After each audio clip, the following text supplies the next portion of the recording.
Kwentong Bayan. Hanggang sa ngayon, malaki ang usapin ng mga tao kung totoo ba ang lugar ng Biringan. Para sa inyo, naniniwala ba kayo sa lugar na yon? Ang kwentong ito ay hango sa totoong buhay. Mula ito sa isa nating kabayan na itago na lang natin sa pangalang Narsing. Taong 1968, Leyte. Lolo, pupunta po sana ako sa bahay nila Mario. Niyaya niya po ako kahapon na manghuli ng ibon sa gubat. Sayang naman po kung hindi ako makakasama. Eh di ba, matagal niyo na pong gustong makakain ng ibon? Wika ni Narsing sa lolo. Isang umaga, matapos makapagwalis at makapag-igib ng inuming tubig. Ay, ganun ba apo? Natapos mo na ba ang mga gawain mo? Kung wala ka namang gagawin, bakit hindi? Galingan mo lang sa paghuli ng makapag-adobo tayo mamayang gabi. Nauumay na ako sa panay talbos ng kamote. Wika ni Lolo Abel. Silang dalawa na lang ang magkasama sa buhay. Patay na ang tatay nito na anak ni Lolo Abel.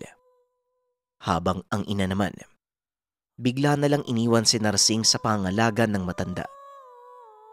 Nag-iwan pa ito ng sulat na hindi niya na kayang mabuhay sa lugar na iyon. Lalo na't hindi niya kayang mag-isa sa pagpapalaki ng anak. Masakit man sa tenga ang katotohanan, responsableng nanay ang magulang ni Narsing. 12 taon na ang lumipas, pero wala man lang siyang sulat o pagdalaw sa kanya. Ni hindi din alam ng bata kung buhay pa ba ang ina. Pero kahit ganun, buo pa ring tinanggap ni Lolo Abel ang responsibilidad sa apo. Lo, baka hapon na po ako makabalik ha. Ang sabi ni Mario, doon kami sa kabilang dulo ng gubat pupunta. Malapit sa matandang dalakit. Doon daw po pumupunta yung mga dayong ibon sa lugar natin eh. Wika ni Narsing. Hindi nagtagal umalis na ito. Pumunta sa tahanan ng pinsang si Mario.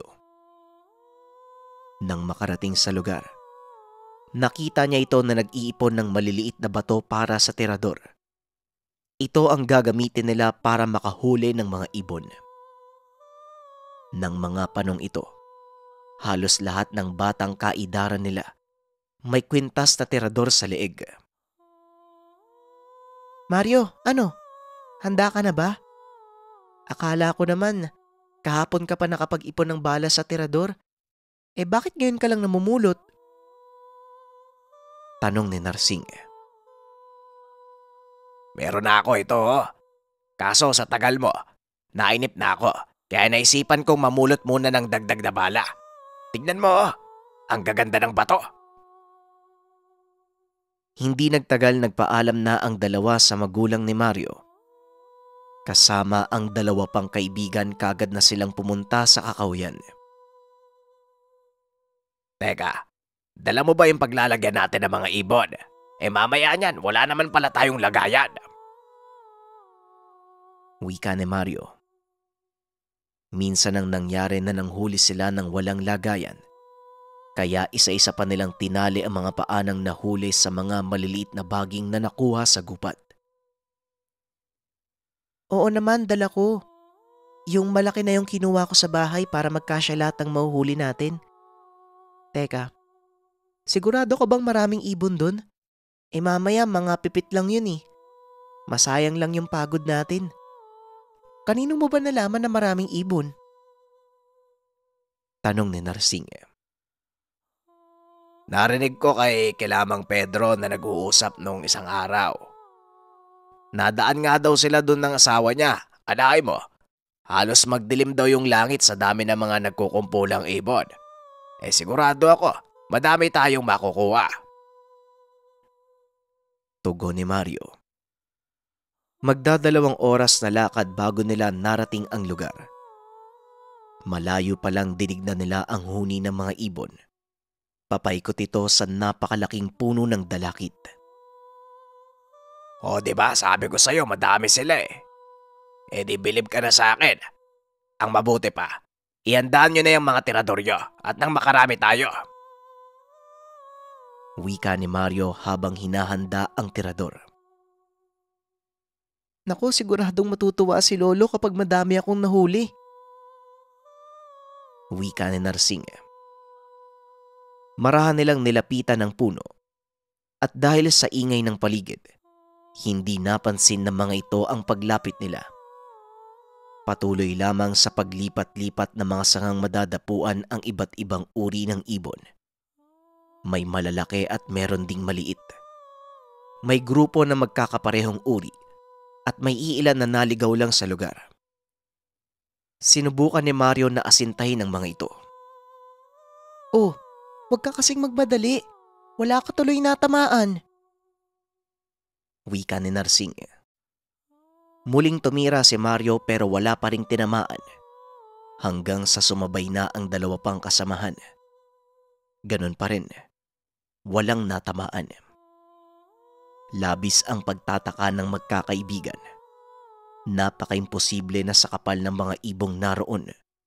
Lumulusot lang ang mga bala ng tirador. Narsing, ikaw nga yung sumubok, baka swerte ka eh. Matamaan mo kahit isa lang. Ayusin ko lang tong tirador ko. Mali yata ang pagkakatali, hindi ako tumatama eh. Wika ni Mario. Para hindi mapahiya, sinisi na lang ang tirador kaya hindi siya makatama. Pinagbigyan ni Narsing ang mga kasamahan. Habang nag-aayos ang mga ito ng tirador, namili si Narsing ng aasintaying ibon. Sa dami ng naroon, agaw pansin sa kanya ang malaking ibon na may iba ang kulay. Tila may koronang buhok pa ito na kulay asul at katawan na may puti, pula at dilaw na magkakahalo. Tumingin sa kanya ang ibon. Buong sikap niya itong inasinta. Nasapul niya, nahulog sa lupa. Kagad nilapitan ni Narsing upang malagay sa lagayan. Ayos, unang huli. Akin yung ibon na to gagawin kong alaga.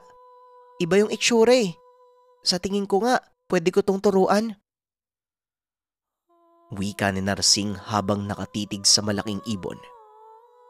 Itinali niya pa ang mga pakpak nito upang masiguradong hindi makatakas. O gano, kakaiba nga yung ibon na yan. Ay huwag ka mag-alala. Maghanap din ako ng gagawin kong alaga, teka. Tugon ni Mario. Muli nitong inasinta ang ibong nakadapo at tila may kinakain. Hindi naman siya nabigo. Natamaan niya ito at nalaglag. Ginaya din siya ng dalawang kasamahan at ganon din ang nangyari. Tinamaan nila ang mga inasintang ibon. Sabi na nga ba eh, sira lang yung pang-asinta ko. Ay Narsing, bilisan mo na dyan. Baka mabusan ka namin ng mahuhuling ibon. Pagyayabang ni Mario. Paulit-ulit silang umasinta.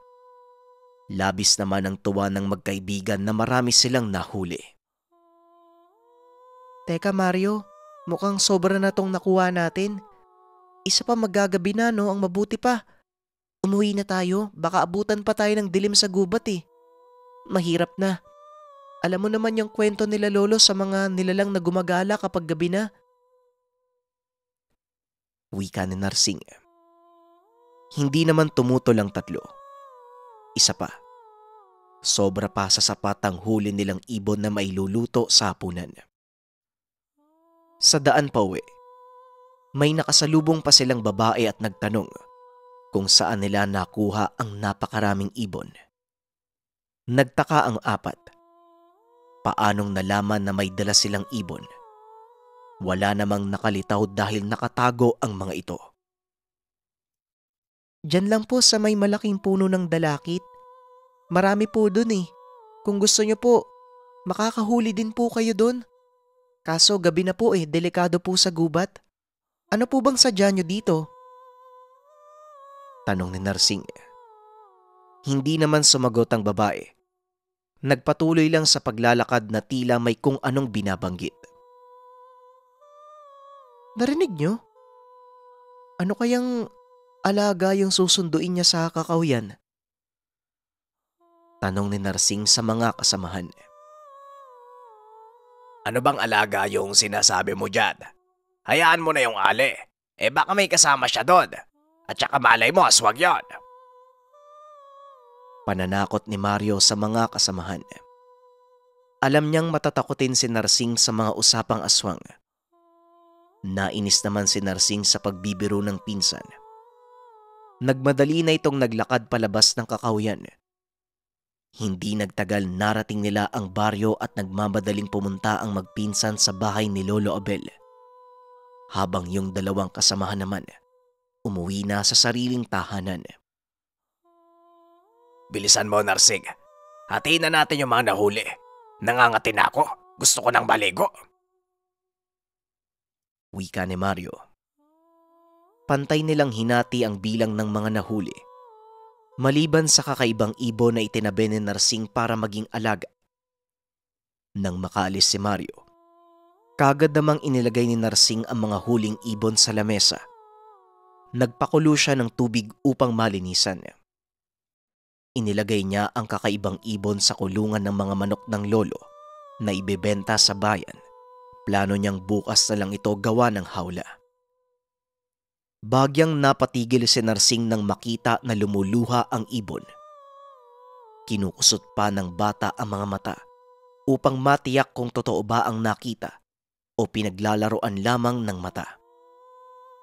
Kaso nga lang wala namang makitang luha. Muli niya na lang itong kinulong. Sakto namang dating ni Lolo Obel na galing sa taniman ng kamote sa likod bahay. Andito ka na pala, Apo. Kumusta? Anong nakuha niyo? May nahuli naman ba kayo? Tanong ni Lolo Obel habang nakangiti at nakatitig kay Narsing. Lolo, baka hindi niyo po maubos yan ha. Sobrang dami ko pong nahuli. Talagang marami po dun sa higanting dalakit. Sana nga po, huwag ka agad mag-alisa nang makahuli pa kami sa makalawa. Lo, nagpakulo na po ako ng tubig. Maghihilamos po muna ako. Wika ni Narsing. Habang naliligo, nakarinig siya ng mga bulong at meron ding sitsit. Ay nako, sobrang napagod yata ako sa panghuli ng ibon ah. Kung ano-ano yung naririnig ko eh. Ang mabuti pa matulog muna ako, total ah. Si Lolo naman yung nag-aasikaso ng ulam eh. Wika ni Narsing sa sarili. Nang matapos pumunta na si Narsing sa kwarto at nagbihis, nahiga at marahang nagpaantok. Maya-maya pa nakatulog na si Narsing. Nagising nang makarinig ng boses ng matanda. Umaga na pala. Teka, may narinig akong babaeng tumatawag sa akin ah. Hindi kaya si Nana yun? Wika ni Narsing. Nagmamadaling lumabas ang bata para tignan ang pinagmumulan ng boses. Sa labas nakita niya ang isang magarang sasakyan.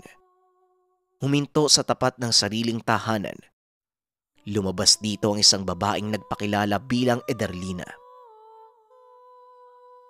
Mabuti naman pinakinggan mo ang tawag namin, Narsing. Halika, ipapasyal kita. Wika ng dalaga. Maganda ang itsura nito. Maputla ang kulay. Kasama niya ang isang lalaki na tila nagmamaneho. Pero si Lolo, hindi po ako nakapagpaalam, baka magalit. Wika ni Narsing. Lilingon pa sana siya pabalik. Pero pinigilan na ito ng dalaga at inakay sa sasakyan. Hindi naman maunawaan ni Narsing kung bakit gano'n na lang ang pakiramdam niya. Tila kahit estranghera ang dalaga, labis ang pagtitiwala niya. Meron sa mga ngiti at boses niyang napakalambot sa puso. Hinahayaang gawin ang anumang ibigin ng babae. Mabilis ang naging biyahe.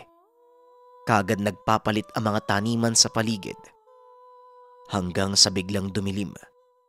Sa muling pagdilat ng mga mata ni Narsing, Nakakita siya ng mga naglalakihang gusali at bahay. Noon lamang niya nakita ang ganong klase ng lugar. Nandito tayo. Sa Beringan.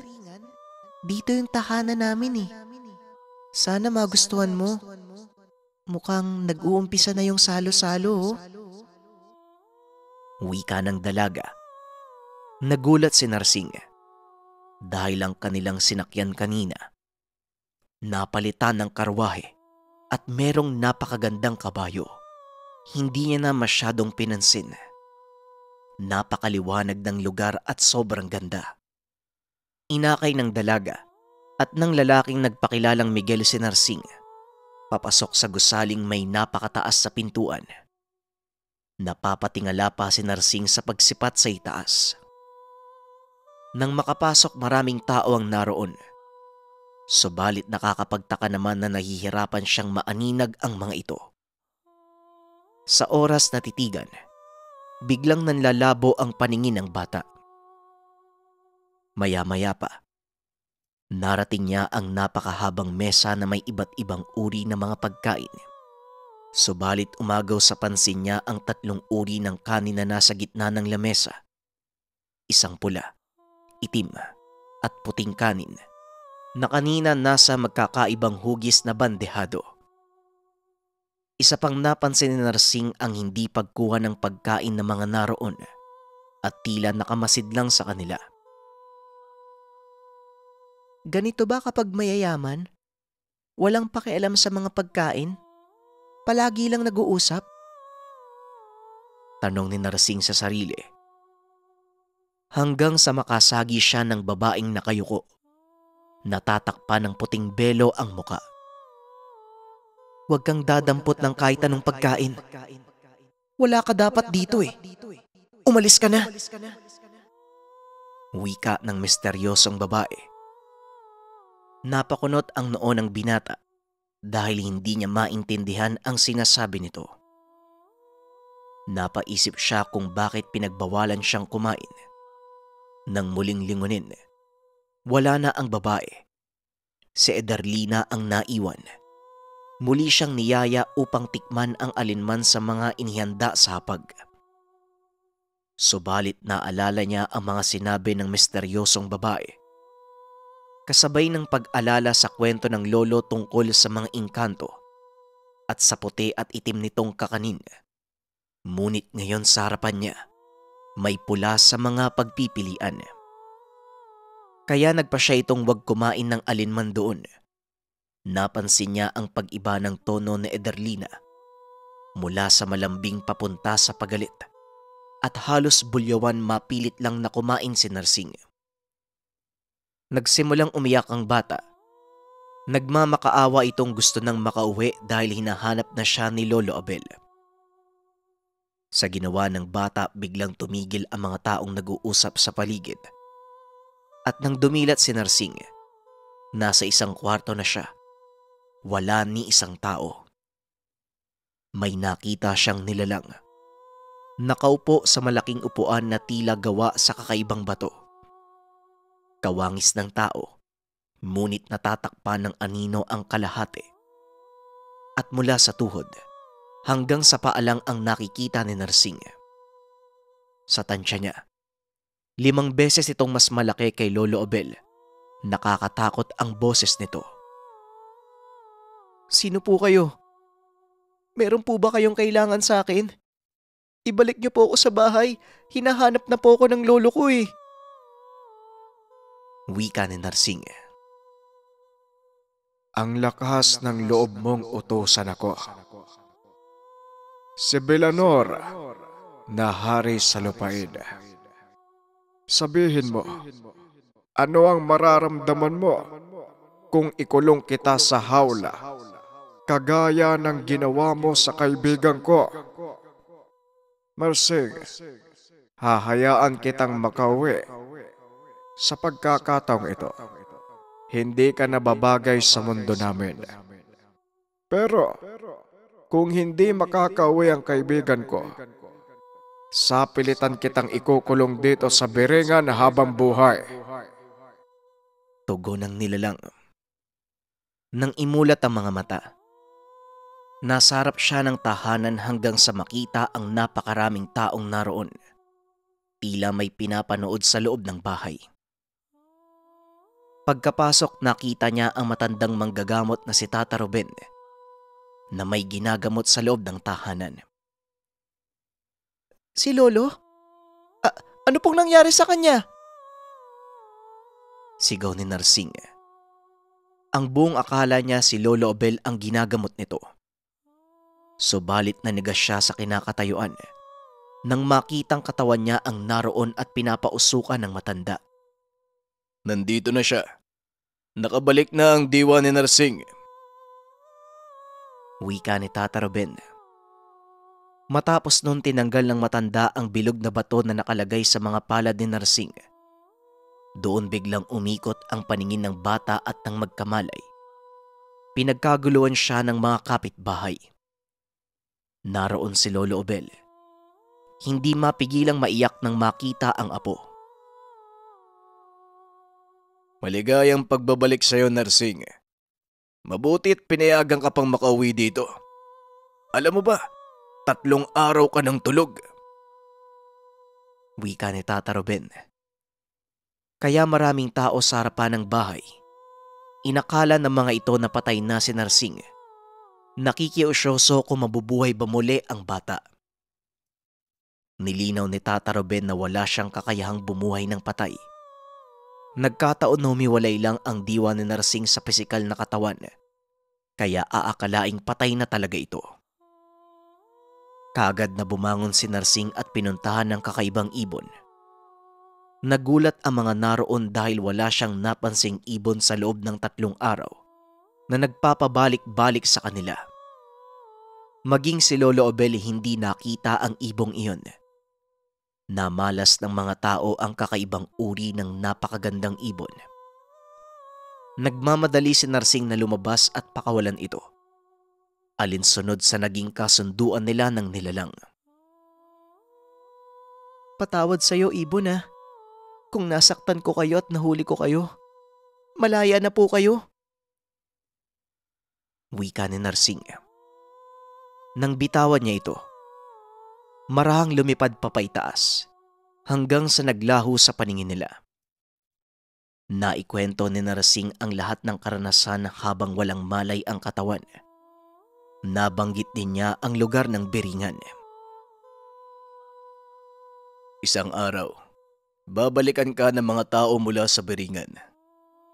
Tanggapin mo itong kwintas na tutulong sa'yo para maitago ka sa mga engkanto.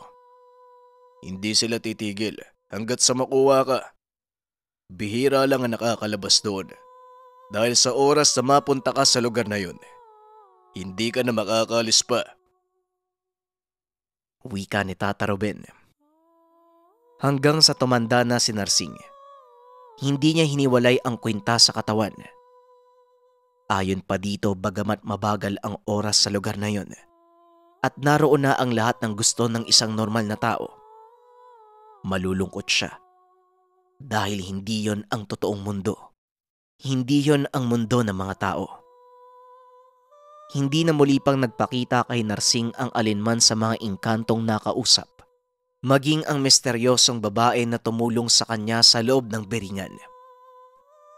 Mananatili na lamang itong misteryo na babaunin ni Narsing hanggang kamatayan.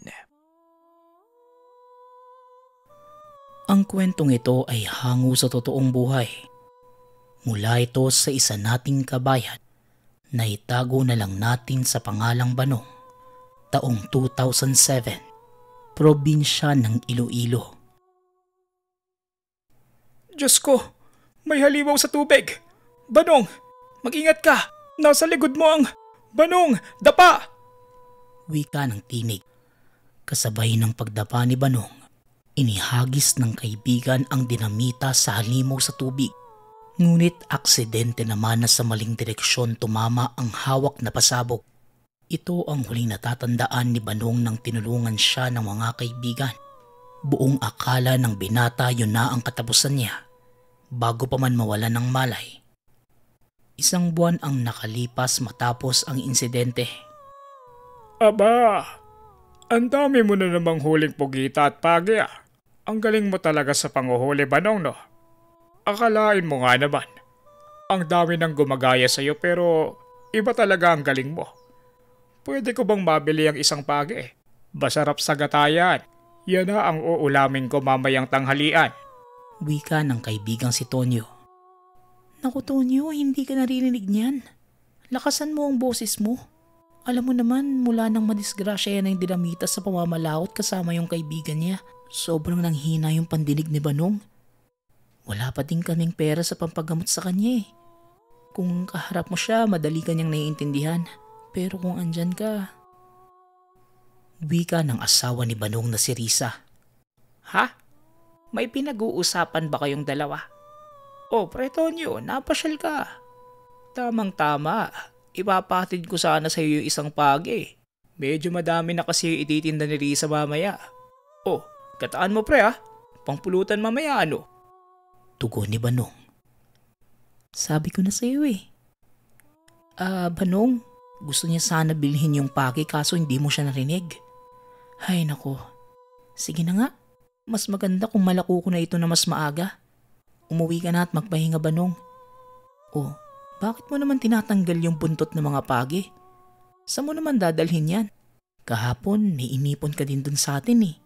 Wika ni Risa. Nang makita na inilagay ni Banong ang mga buntot ng pagi sa kahon. Malaki ang pakinabang nito Risa. Alam mo namang hindi ako nakakahuli lagi ng pagi na ganito kalaki. Di ba pre, Tonyo? Pangontra daw to sa mga masasamang elemento eh. Lalo na sa mga aswang. Tugon ni Banong. Ay nako. Sige na nga't hindi na ako magtatanong. Mamaya na lang tayo mag-usap ha. Tanghali na Tonyo. Ikaw na ang bahala sa kaibigan mo at mauuna na ako. Muling wika ni Risa. Napangiti naman ng bahagya si Tonyo habang kaharap si Banong. Lalo na't kahit may kapansanan nito. Ganun pa din ang turing ng asawa sa kanya. Mabait at masipag si Banong kahit anuman ang nangyari. Hindi niya alintana ang pagiging bingi. Bagkus mas sinipagan lang ng masuklian ang paghihirap ng asawa. Sa ilang taon nilang pagsasama, biniyayaan sila ng 4 na anak. Ito ang naging kalakasan niya noong kamuntikan siyang mamatay. Isang aksidente ang nagdulot sa kanya ng panghabang buhay na pagkawala ng pandinig. Ayon sa kanya, ipinagpapasalamat niya sa Diyos na hindi siya natuluyan.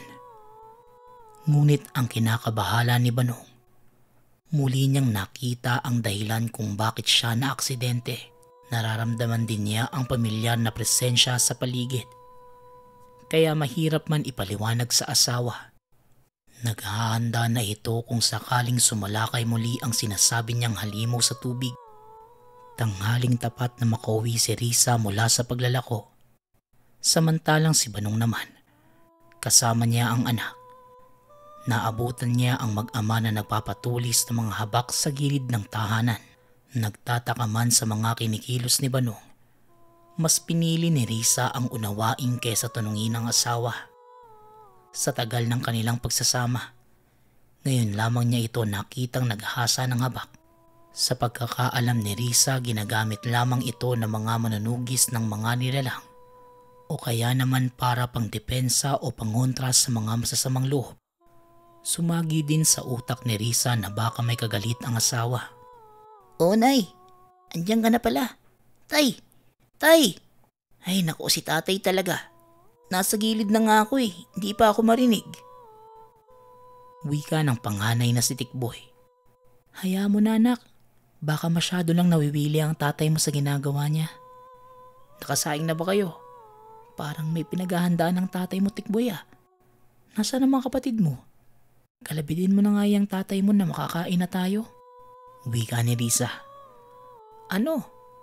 May sinasabi ba kayo? Oh, asawa ko. Kanina ka pa ba dyan? Pasensya na, nawili ako sa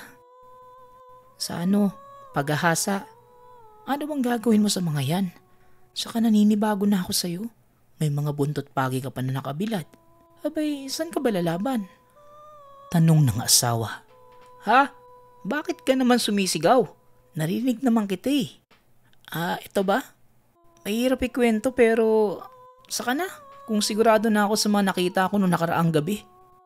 May kakaiba sa ilog, Risa. Hindi ordinaryo at delikado. Kaya nga pinaghahandaan ko na eh. Nakita ko siya ulit. Yung naengkwentro namin. Siya ang rason kung bakit ako nawala ng pandinig. Tugon ni Manong. Ano po? Delikado? Gusto mo tay, samahan kita sa panguhuli. Delikado na po kapag gabi. Tsaka para may aalalay sa'yo. Di ba po, Nay? Nasa edad na ako. Sige na tay, turuan mo ako ng ginagawa mo. Sabat ni Tikboy. Anak, huwag mo nang pangarapin yan ha. Isipin mo na lang ang hirap at pagod namin ng tatay mo sa'yo. Maitaguyod lang ang pag-aaral mo.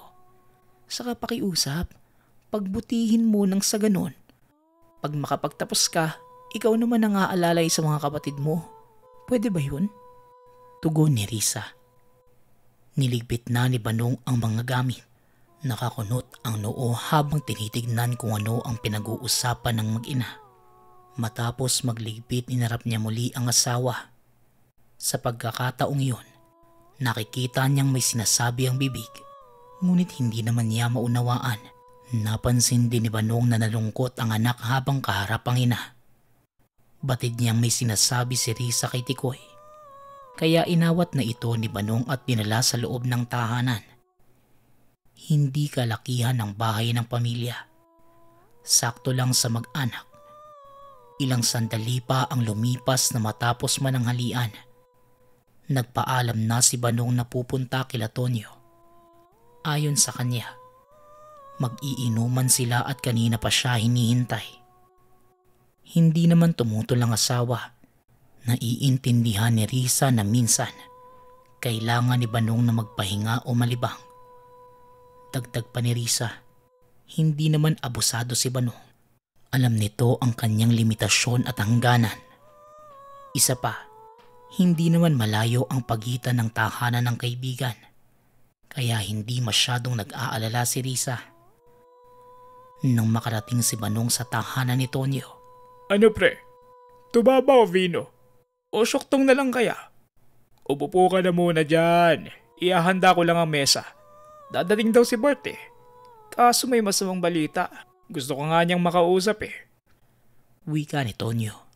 Hoy, ang lakas naman ng boses mo, Tonyo. Abay, nandito pala ang kaibigan mo. Talaga bang nabingiyan ng tuluyan? Kawawa naman, no? O siya, sige na. Nailuto ko na ang pulutan niyo. Ikaw na ang bahala sa kanya. Tonyo, hinay-hinay lang sa pag-inom.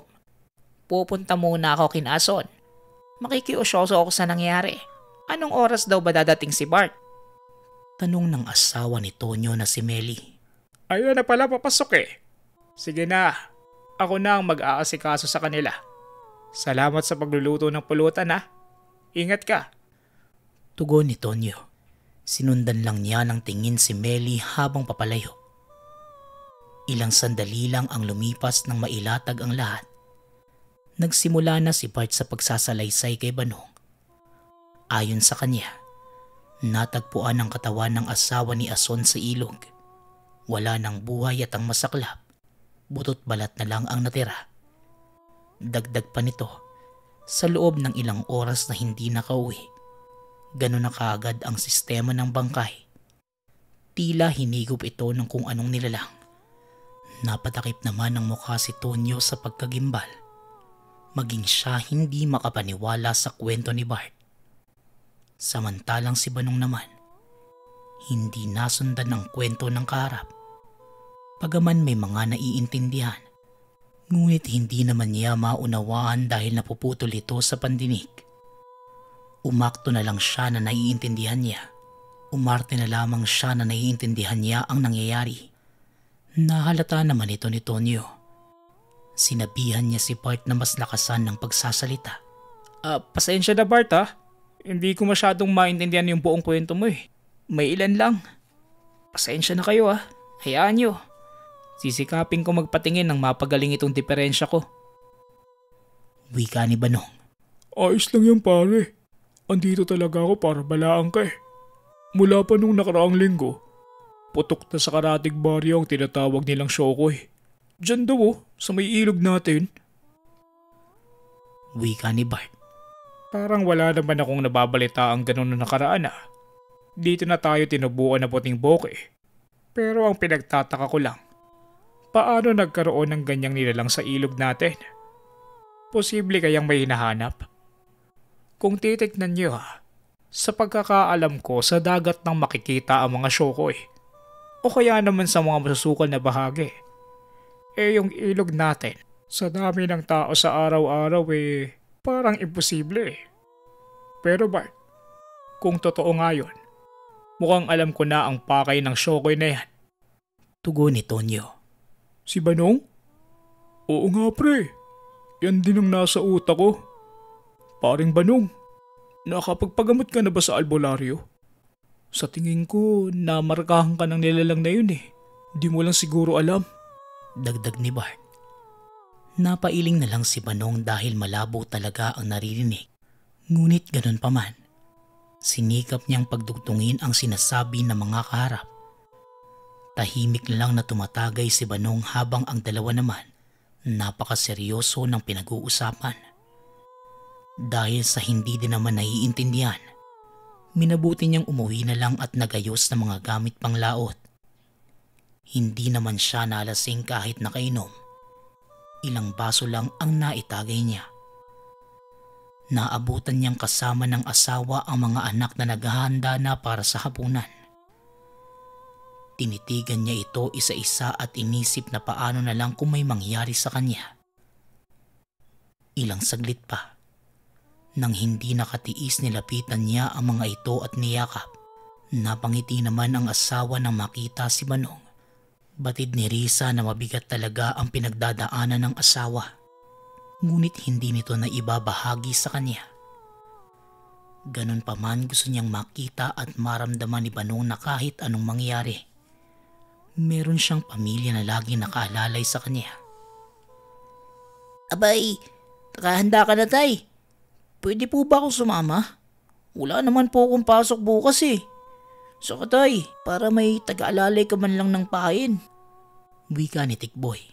Anak, dito ka lang. Walang kasama ang nanay at mga kapatid mo. Kaya ako na. Tsaka wag nga kayong sumigaw. Ang lakas ng boses niyo eh. Pwede bang hinahinaan niyo ng konti? Dinig ko kayo sabi.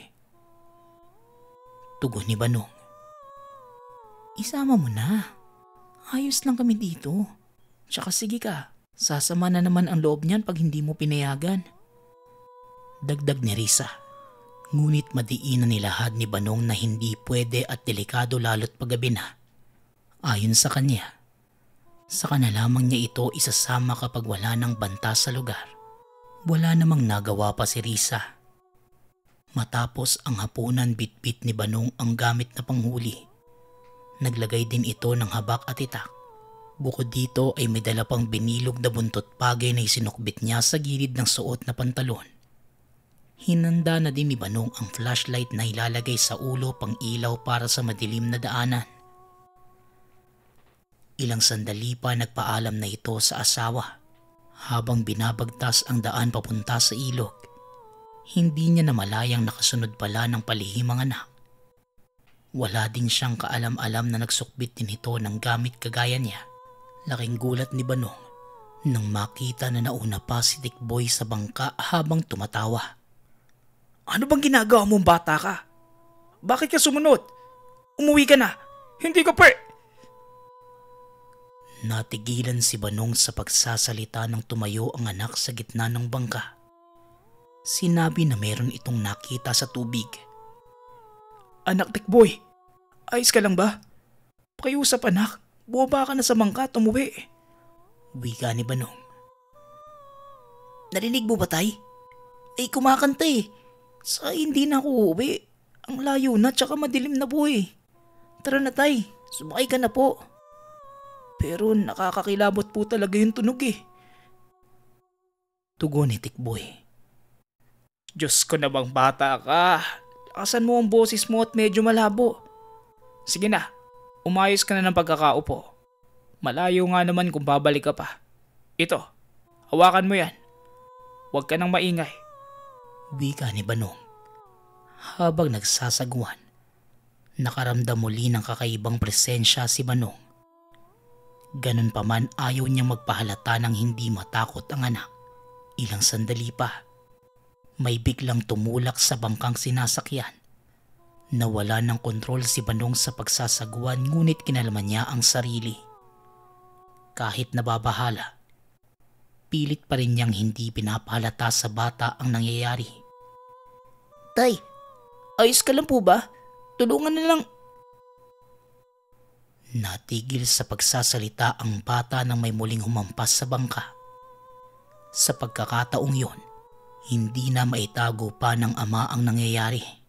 Alam niyang delikado ang sitwasyon kahit itabi pa ang bangka. Pinausog niya ang anak malapit sa kanya at pinaghanda ng sarili.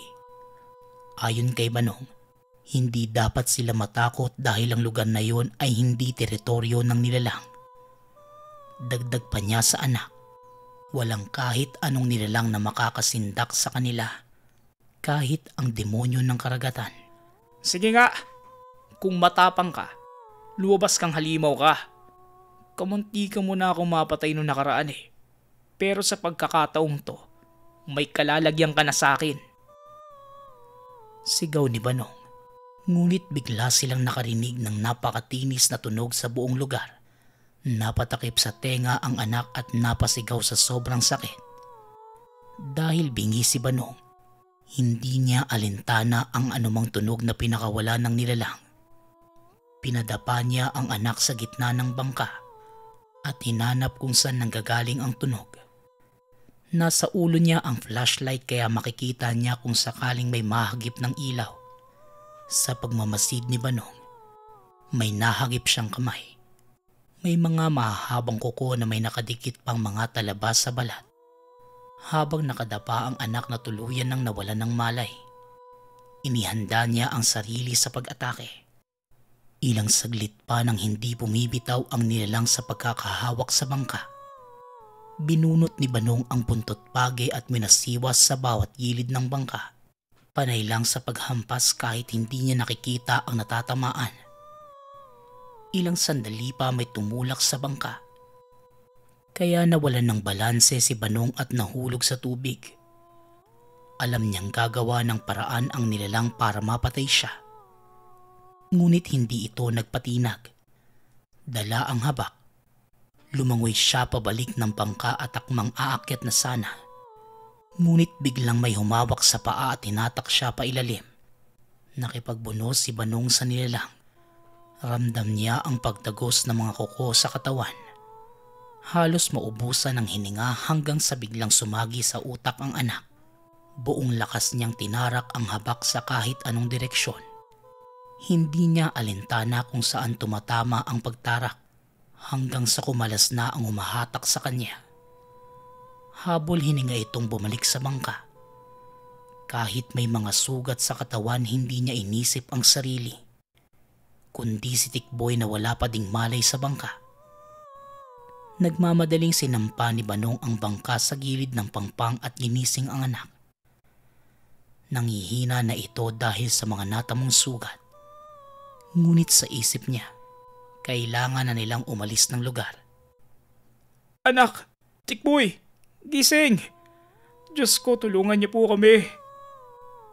Wika ni Banong habang tumutulo ang luha sa mga mata.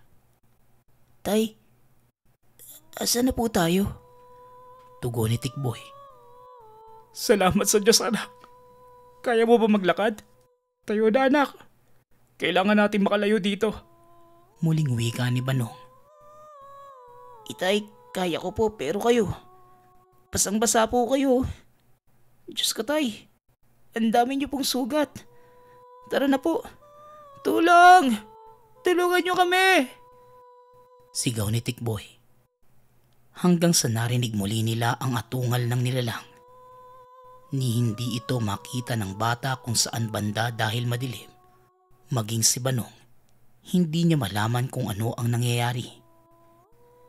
Dahil sa kaba at tensyong bumabalot sa lugar, pinilit ng batang alalayan ng ama na halos hindi na makapagsalita. Kahit mabagal narating nila ang lugar malapit sa mga kabahayan, hindi na nagdalawang isip pa ang bata. Kahit gabi na nang hingi ito ng saklolo, Tumugon naman ang mga residente na patakbong lumapit sa kanila. Ilang kalalakihan ang may bitbit na sulo. Nagtawag na din ng mga ito ng tanod ng masuyod ang lugar. Samantala inuwi muna nila si Banong. Halos maubusan na ito ng dugo. Napasigaw si Risa dahil sa nakitang kalagayan ng asawa, maging ang mga anak nito. Isinugod nila si Banong sa pinakamalapit na pagamutan at sa awa ng Diyos. Puro kalmot lang ang tama ni Banong. Pinagamot na ni Risa ang anak dahil na-trauma ito sa nangyari. Lumipas ang ilang araw at nakalabas na ng pagamutan ng mag-ama. Pinisita nila si Bart at Tonyo kasama ang albularyo. Doon nila nalaman na tama ang kanilang hinala. Galing na rin mismo sa albularyo.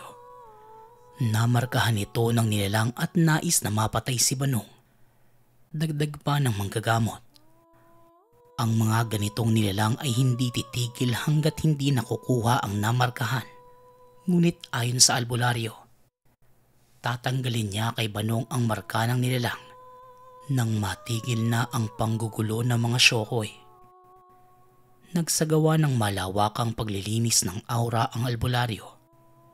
Maging ang tahanan, asawa at mga anak isinama na din habang nagsasagawa ng paglilinis ang albularyo. Naisip na lang ni Banong na lumipat ng tahanan, malayo sa lugar kung saan naaalala ang mga nangyayari. Sumang-ayon naman si Risa at mga kaibigan. Kaya nang matapos ang gamutan ng albularyo, nagbalot na sila ng gamit at uuwi na lang sa lugar ng asawa. Sa kasalukuyan, magsasaka na ang trabaho ni Banong. Nakapagtapos din ang mga anak sa kursong nais nila sa tulong ng pamilya ni Risa. Kahit ulyanin na si Banong, naikukwento pa din niya ang hindi makalimutang pangyayari na dahilan ng malaking pagbabago sa buhay at sa pamilya. Kwentong Bayan.